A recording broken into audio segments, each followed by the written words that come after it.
What Iran just did in the Strait of Hormuz is so brazen, so perfectly revealing of exactly how this regime operates, that it almost deserves a standing ovation for sheer audacity before the United States military destroys the boats involved. While Iranian diplomats were sitting across from Qatari mediators in Doha discussing the final terms of a peace memorandum, while Secretary of State Rubio was in India telling reporters a deal could be finalized within days, while President Trump was posting on Truth Social that negotiations were proceeding nicely, the Islamic Revolutionary Guard Corps Navy was running fast attack boats and hovercraft into the Strait of Hormuz under the cover of darkness to lay sea mines. Not metaphorical mines, not threats about mines. Actual physical contact mines in the world's most important oil choke point during an active ceasefire. And then CENTCOM caught them. And the United States military did exactly what the United States military does. Tonight, we reveal the complete story of this stunning strike, exactly how it was executed, and why one tiny detail about Iran turning its internet back on after 87 days tells you this regime is closer to its breaking point than anyone realizes. Stay with us, because what you are about to learn will absolutely stun you. Let me lay out exactly what happened in those waters. While the diplomatic apparatus of Iran was at the negotiating table in Doha promising peace, the military apparatus of Iran was secretly laying sea mines in the exact waterway the deal requires to be reopened. These are the same mines that could sink the commercial ships the deal is designed to protect. These are the same mines that the deal's demining requirement specifically addresses. And Iran was laying more of them while its own diplomats sat at the table saying they wanted peace. CENTCOM caught them in the act. And CENTCOM responded with precision and overwhelming force. United States forces struck missile launch sites and mine-laying craft near Bandar Abbas and confirmed the action as self-defense strikes. 4 IRGC personnel were killed. Explosions were reported near Bandar Abbas Airport near Sarik and along the coast, suggesting multiple simultaneous strike packages rather than a single isolated hit. This was a coordinated strike against Iran's most important naval command base, executed at the exact moment Iran was claiming to negotiate in good faith while actually mining the very waterway it promised to open. And then Iran did something that perfectly captures the audacity of this regime. Iran called the American strikes a ceasefire violation. The country that was literally placing mines in international waters during a ceasefire called the American response to those mines a violation. It is the equivalent of a burglar calling the police to report the homeowner for interrupting the burglary. Welcome to the IRGC's Terms and Conditions for the Strait of Hormuz. The ceasefire is fully in effect, but Iran reserves the right to lay mines whenever it feels like it. And any American response constitutes a violation that Iran will respond to resolutely. Please scroll down and click I agree. To understand why this strike was so significant, you need to understand that Bandar Abbas is not just any city on the Iranian coast. The name means Port of Abbas in Persian, and it sits directly on the narrowest point of the Strait of Hormuz. It is the capital of Hormozgan province, the specific Iranian administrative province that holds legal responsibility for the coastline adjacent to the 21 nautical mile wide choke point. Iran has long claimed that this geography gives it authority over the entire strait. International maritime law completely disagrees. But Bandar Abbas is where Iran exercises that illegal claim in practice through its naval presence, its fast attack boat operations, its coastal missile batteries, and its constant intelligence surveillance of every ship that transits the nearby waters. Both the Iranian regular Navy and the IRGC Navy maintain primary headquarters at Bandar Abbas. And these are two completely separate institutions with two completely different chains of command. The Iranian regular Navy is part of the constitutional military structure that technically answers to the civilian government. The IRGC Navy is the parallel force that answers directly and exclusively to the supreme leader, not to the government, not to the president, not to any civilian institution whatsoever. It was established specifically to give the supreme leader a military force that cannot be redirected or restrained by elected officials. This is the military arm of the theocratic system rather than the national defense system. And it is exactly why understanding what happened last night requires understanding this institutional divide. Before this conflict, IRGC commanders held ceremonies at Bandar Abbas with over 110 fast attack craft lined up on a single pier simultaneously. 110 boats on one pier at one time. That is the scale of the IRGC Navy's fast attack boat doctrine expressed in physical terms. And it is from Bandar Abbas that they operate the specific vessels that were laying mines in the strait. The boats involved in last night's operation are called Paykaap-class fast attack craft. The Paykaap is a 14-ton boat that runs at 52 knots. That is 60 miles per hour on water, which is extraordinarily fast for a military vessel. It is powered by twin 2,400 horsepower diesel engines and has a draft of only 0.7 meters. Draft means how deep below the waterline the hull sits. 0.7 meters is less than 2.5 feet. This means the Paykaap can operate in water so shallow that frigates, destroyers, and other large warships physically cannot follow it. The entire strategic logic of the IRGC Fast Attack Boat Swarm Doctrine is built around this single capability. Get into water too shallow for the enemy's large ships, attack from that position, and retreat back into shallow water before the large ships can maneuver to engage. The Paykaap carries 2 anti-ship missiles with a 20 nautical mile range plus 2 torpedo tubes with a 3-man crew. And its radar cross-section, the size of its reflection on an enemy radar screen, is approximately the size of a jet ski. Now imagine 30 of these boats moving simultaneously from multiple directions toward a single target.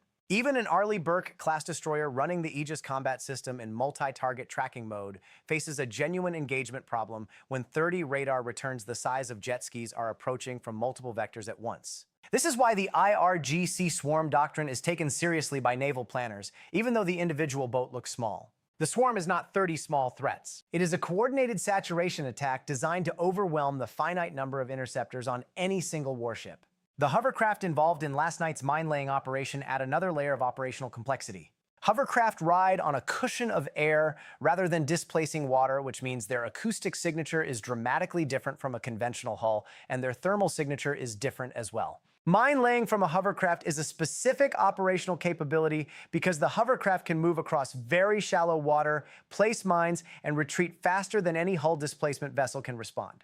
IRGC covert island outposts throughout the strait, with Larak Island being one confirmed site, provide the forward staging locations that the fast attack boats and hovercraft operate from. Larak Island in particular, sitting inside the strait's navigable channel, gives the IRGC fast attack forces the ability to approach mine-laying positions from inside the transit zone rather than from the Iranian coastline.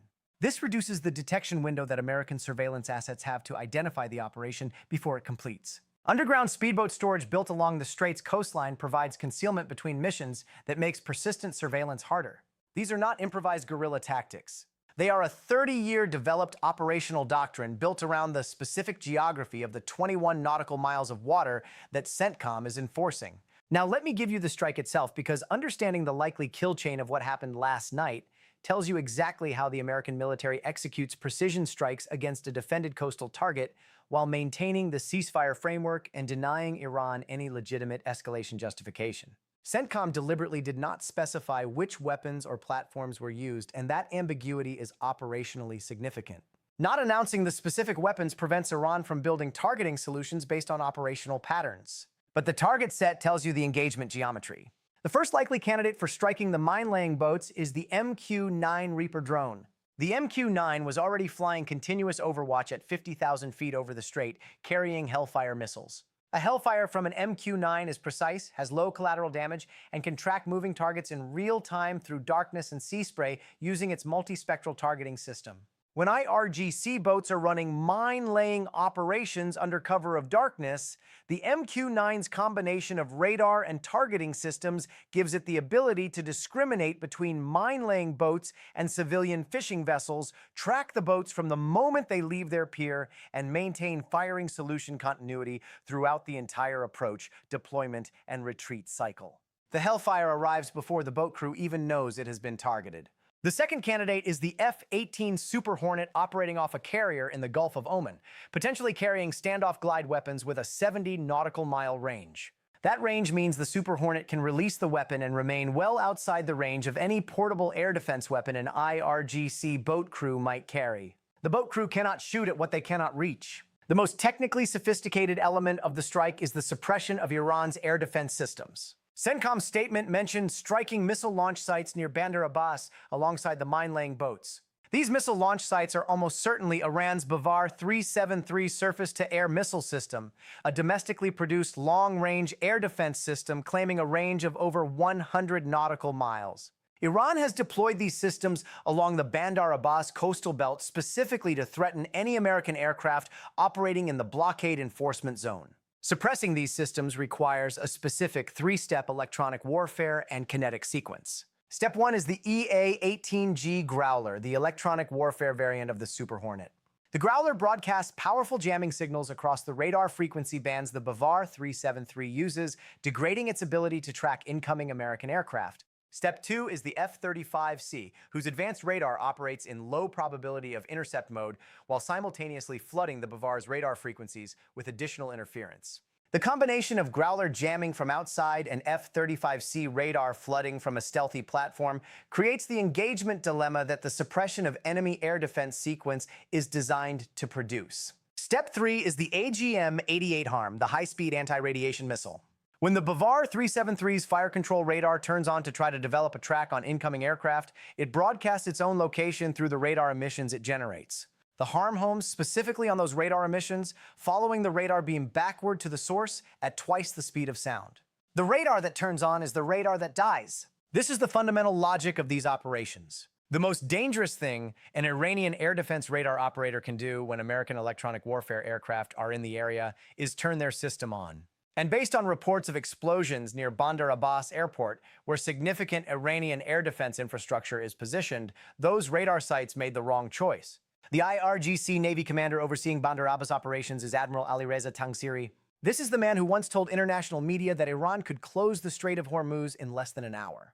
He said this with absolute confidence in a world where his fleet had not yet encountered the operational combination of persistent drone overwatch, advanced electronic warfare, precision anti-ship missiles, and attack helicopters launched from amphibious ships. Since CENTCOM began posting footage and satellite imagery of his fleet on fire, Admiral Tangsiri has been considerably quieter in public. His boats, which once numbered over 100 at a single pier ceremony, are now assessed at approximately 40% of pre-conflict strength.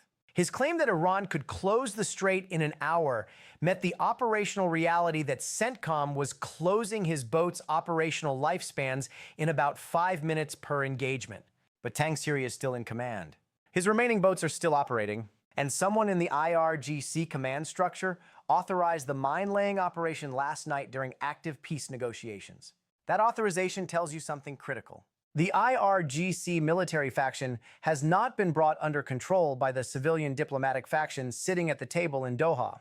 This is not a communication failure inside the Iranian government. It is deliberate institutional behavior by a parallel military force that answers only to the supreme leader and that has concluded that mine-laying during negotiations serves its institutional interests regardless of what the negotiations produce. Now, let me give you the development that has received almost no attention, but that is arguably the most revealing indicator of the regime's internal assessment of its own survival. Iran has maintained a near-total internet blackout since February 28, 2026, for 87 straight days. This blackout was implemented immediately after the air campaign began, specifically to prevent the Iranian population from accessing information about the campaign's actual progress, from coordinating protests, from communicating with diaspora networks, and from seeing the satellite imagery showing the true scale of the destruction of the IRGC's military infrastructure. The blackout was the information warfare component of the regime's survival strategy. Control the information environment inside Iran, and you can maintain the narrative of IRGC invincibility regardless of what the satellite imagery actually shows. 87 days of blackout, and now Iran is suddenly turning the internet back on. Why? Every strategic decision the Iranian regime makes is made through a single lens: regime protection. The regime is not restoring the internet because it wants the population to enjoy access to international news. It is restoring the internet because its internal calculation has shifted about what serves regime survival. The most operationally revealing explanation is that the internal situation has deteriorated to the point where the blackout is causing more regime-threatening domestic resentment than the information access would. When a population is denied the internet for 87 days while simultaneously experiencing electricity rationing, food price inflation, government salary payment failures, and the visible presence of military conflict, the resentment builds to a pressure level that the security apparatus cannot fully suppress through arrests alone. There have been 6,500 arrests since February 28th and 29 executions, with the IRGC fighting the regular army in 4 cities simultaneously. The regime may have concluded that the information control of the blackout is now producing more internal instability than an open internet would. The internet coming back on is not a sign of confidence. It is a sign of a regime that has run out of better options for managing its internal collapse. This crisis is unfolding within a much larger global strategic environment. On May 19th, without any prior public announcement, Russia launched its largest nuclear force exercise in years. The exercise ran through May 21st and involved 65,000 troops, 200 missile launchers, 140 aircraft, and 8 strategic nuclear submarines.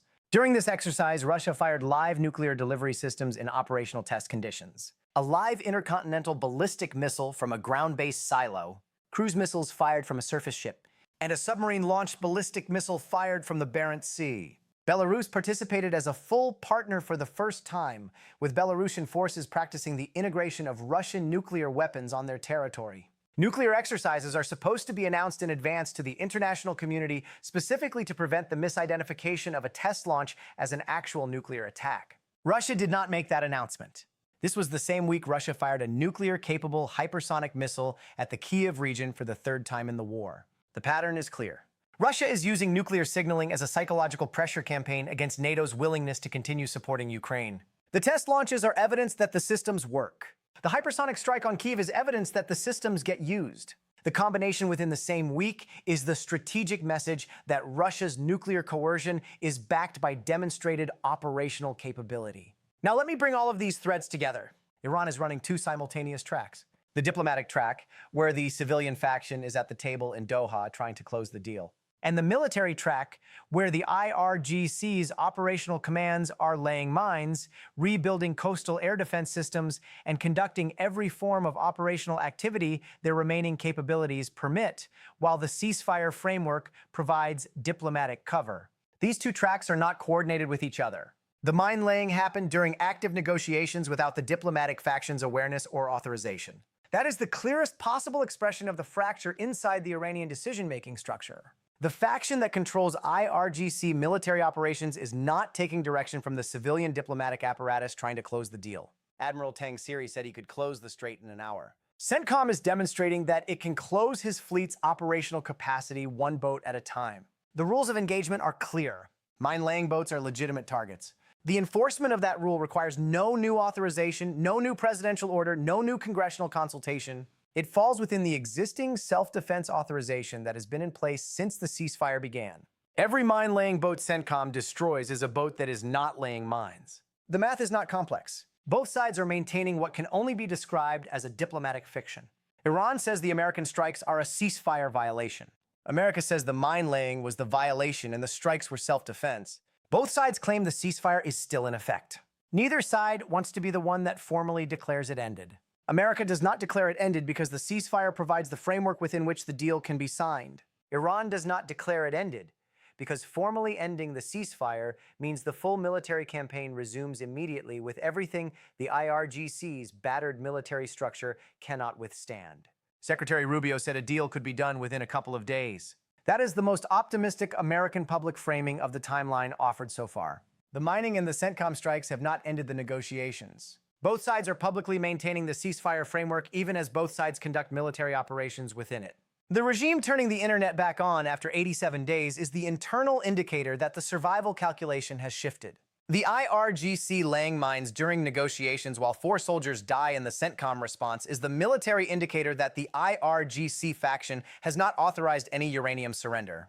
The American position that the uranium must move before the economics flow is the indicator that the nuclear precondition is non-negotiable. And Russia firing live missiles in an unannounced nuclear exercise is the global indicator that the strategic environment in which this deal is being finalized is becoming more dangerous rather than more stable. The deal either gets done in a form where the uranium moves before the economics flow, or the alternative gets activated. And every boat CENTCOM destroys while it is laying mines is a statement about which direction the military alternative is already moving.